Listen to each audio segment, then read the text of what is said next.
Hi, my name is Jeff Hagley. I'm an online junior here at Troy University, and I'm here today to give you a briefing on Wayne Tuchman's theory on group dynamics.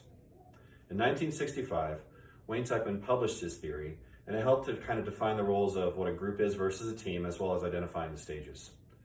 As a group, you have a collection of individuals working towards one goal. Maybe everybody is doing the exact same thing, trying to get to that goal together without any clearly defined role or tasks.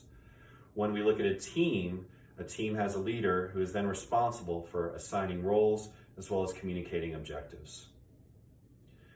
The stages themselves are quite simple. They're called forming, storming, norming, and performing. You like the alliteration, I guess.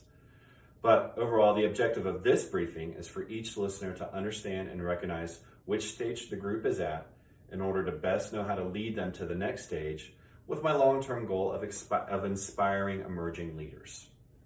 So let's get into the main stages first of all. The very first one is called forming.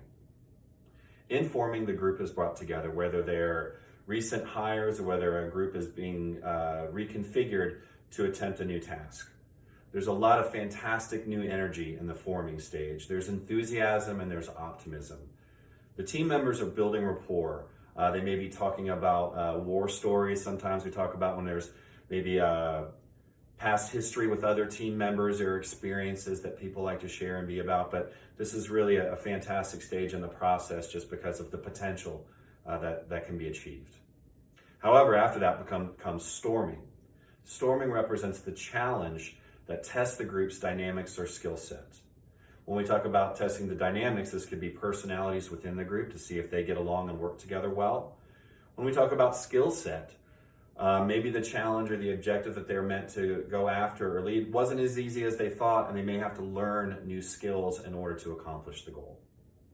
But the great thing about storming is what follows that is norming.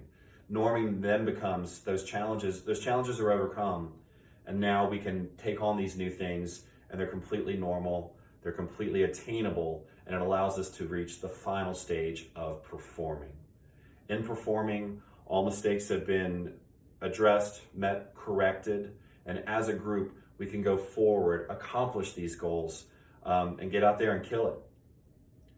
Who can benefit from this knowledge? Well, really, I wrote this mostly in the mind of emerging leaders, but you can really give this briefing to anybody. Emerging leaders in the work environment, they're there to establish the criteria and objectives, recognize the visual cues of Tuchman's theory on group dynamics. They can use analogies discussing legendary sports teams like the Chicago Bulls of the 1990s. Or perhaps they can use an analogy comparing the team to an orchestra or symphony, where every team member is important and contributes to the overall success and goals and missions.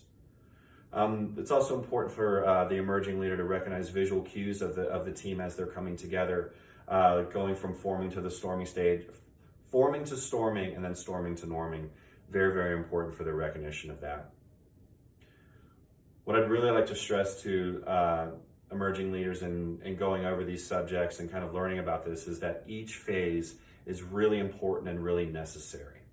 A lot of people want to forgo the storming aspect of it because who wants to go through challenges?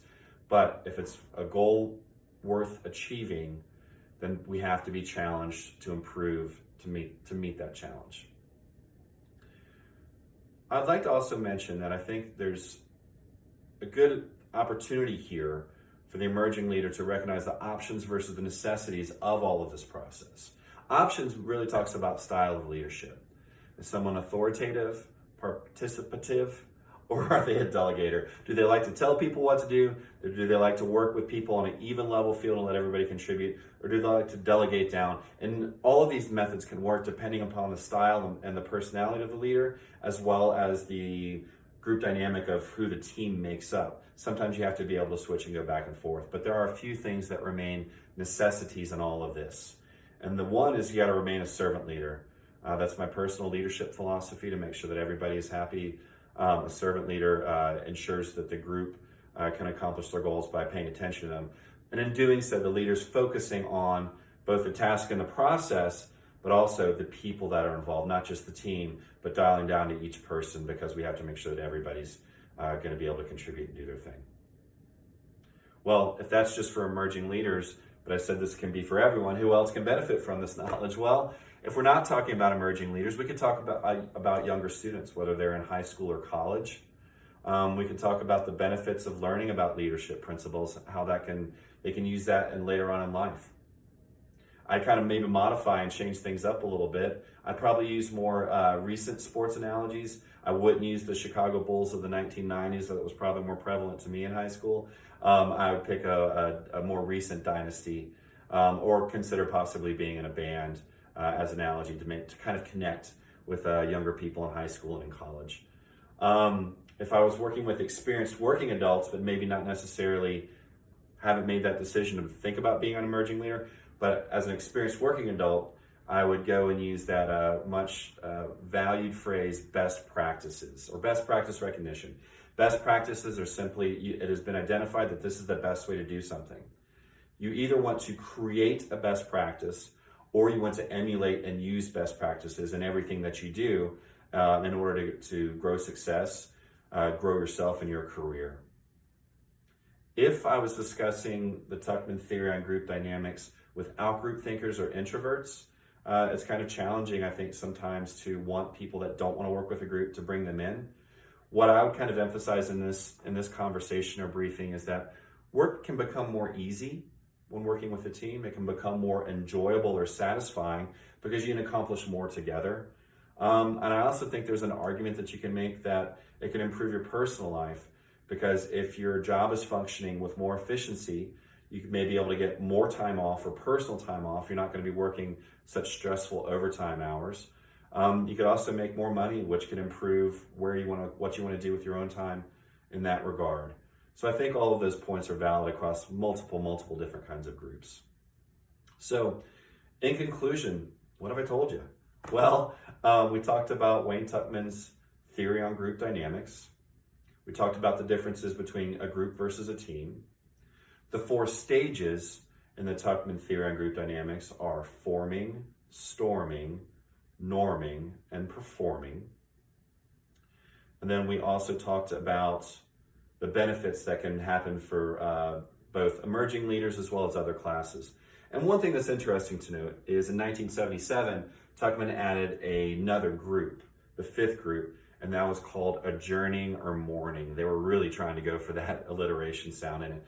And that's simply to talk about the fact that once the team has accomplished its immediate goal or the objective of the team's formation, the team disbands, and then it'll be reformed in either a different configuration, or maybe the team stays, but individual members are changed out for multiple reasons, whether promotion, retirement, decide to move on to a different company. That wasn't the main focus of the original publication.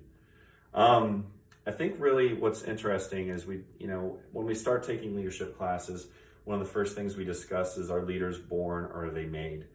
I think applying Tuckman's theory on group dynamics works for both. If you're a natural born leader, you can take this knowledge, as well as if this is something that you want to learn. It kind of sets things out in a very easy format to follow and understand. Thank you very much for your time today. I hope you enjoyed this briefing, and I'll see you next term. Bye.